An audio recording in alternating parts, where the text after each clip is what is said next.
আরে দাঁড়াও দাঁড়াও, কোথায় যাচ্ছ? হাতে 2 মিনিট সময় আছে তো? তাহলে এই চটজলদি মৌরলা মাছের চচ্চড়িটা দেখে যাও। সবার প্রথমে আমি এখানে পেঁয়াজ কুচি, আলু কুচি ও কাঁচা লঙ্কা চিড়ে নিয়েছি। আর এদিকে মাছগুলোকে ধুয়ে ভালো করে নুন হলুদ মাখিয়ে রেখেছি। এবার এখানে কড়াইতে তেল দিয়ে দেবো। তেল দিয়ে ভালো করে তেলটা গরম করে মাছগুলোকে ভেজে নেব। আস্তে আস্তে কিন্তু ভাজতে হবে, নয় মাছগুলো কিন্তু ভেঙে যাবে।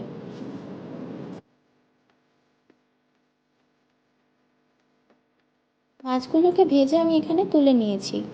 ওই তেলেই আমি দিয়ে দিচ্ছি কালো জিরে ফোড়ন।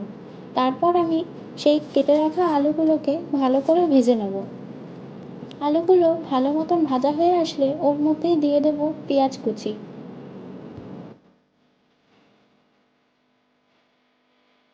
এবার পেঁয়াজটাকেও ভালো করে ভেজে নিতে হবে।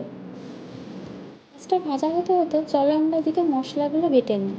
সবার প্রথমে দিয়ে দিচ্ছি শুকনো লঙ্কা, তার মধ্যে দিয়ে দিচ্ছি রাঁধুনি। এখানে আমি 2 চামচ রাঁধুনি নিলাম। এরপর মশলাগুলোকে ভালো করে বেটে নেব। আলু পেঁয়াজ ভাজাটার মধ্যে দিয়ে দিচ্ছি স্বাদ মতো লবণ ও হলুদ গুঁড়ো।